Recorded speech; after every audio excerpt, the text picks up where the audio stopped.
Hi, my name is Jason Seaton. I'm physio from the Resolve Health Physiotherapy, otherwise known to a lot of you as the Leg Man. So in my last Facebook page I wrote about core muscles, and to try and not think of it just as our six-pack muscles, but as thinking of it as using all our other muscle groups to help stabilise the whole unit as one. So when we're walking, running, jumping, we've got whole stability. These muscles are working together. We talked about anterior stabilizers or anterior chain muscles. So we're looking at basically muscles at the front of our body. So it's not just thinking here again, not thinking those six-pack muscles. We've got this transverse muscle, which acts as a corset muscle, helps to flatten the stomach and to stabilize, but also thinking of our hip flexors, our quads, also thinking of anterior muscles around the chest, our deltoids as well, as we're lifting the arm up. We also talked about posterior chain muscles as well, so looking at the muscles at the back. So again, we're looking at kind of our glutes, our hamstrings, also thinking about our latissimus dorsi muscles here as well, and also our rhomboid muscles that help to retract the shoulders, thinking of the calf.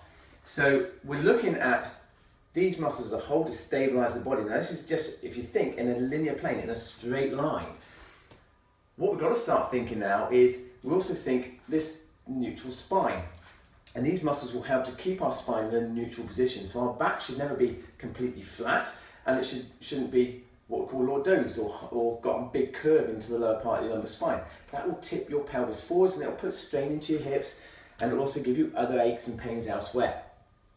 So before we can actually start moving on to more exciting exercises, I mentioned about these sissy exercises, but we must be able to stabilize our lumbar spine first and keep it in that neutral position. So one of the best ways to think about this is what we call the SAID principle. So it's specific adaptation to imposed demands. So what that means is, if you train in a certain way, your body will condition for that and it will accommodate to that. But we need to do that in certain steps. And the best way to do that is looking at a static position, a transitional position, and then a dynamic position. So static being still, transitional being kind of moving into positions, and then dynamic kind of looking at jumping or changing sharp movements at speed. So going back to these sissy movements, you want to look at very static positions and challenge your core muscles in a neutral spine. So we've got to keep that spine in that neutral position so you can recognize where that should be. And then we need to challenge that by going on our back, so we call that supine position, going on our front, going on all fours, and also doing it in a sitting and a standing position. This is a good way just to get your body used to moving in lots of different positions. However, thinking functional, we need to be moving towards more standing, kind of weight-bearing positions, because that's how we're going to be using our core muscles more functionally.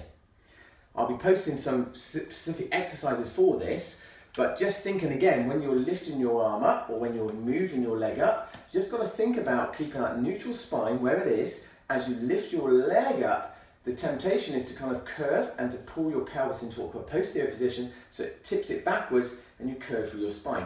As you push your leg back down, the temptation is your pelvis to come forwards like this, arching through your back. As you hit the ground, so the ground reaction force coming back up, stressing through your spine, that can irritate into your back. Your glutes tend to switch off at that point because you're pushing through, you're tipping forwards, you're stretching through the muscles. And a stretch muscle is a weak muscle, so we want it kind of in a neutral position so the muscle's at its most optimal position to keep its stability. Also, we want to start thinking about balance as well. So when you're balancing on one leg, we want to think about where your position is. So again, thinking about balancing pelvis in that neutral position so it's not dropped down to one side, you're not leaning over to one side, you're not leaning back, you're not coming forwards. You're staying in that neutral position. So that's the basics, looking at anterior and posterior chains. But then we've got to think about, well, what about rotation? When you run, you don't run like this. You have a rotation when you're running. You use different muscle groups from one side to the other side. And we call these oblique slings. And we have anterior oblique slings. This is where it gets a bit more complex, and I'll be doing a more detailed blog on this next week. But certainly we've got anterior oblique slings, so you use your external obliques here, which will help pull your body in towards the midline. You've got your internal obliques, which will come here, and they help to pull your body round. They will work together along with the adductors, which again will help rotate. So when we're moving, that will help to rotate us.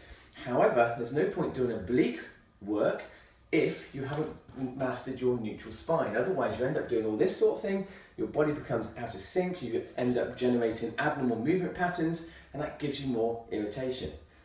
But if we've got an anterior oblique sling, then we're going to have a posterior oblique sling. Again, that's going to be our glutes here, and it's also going to be our lats here.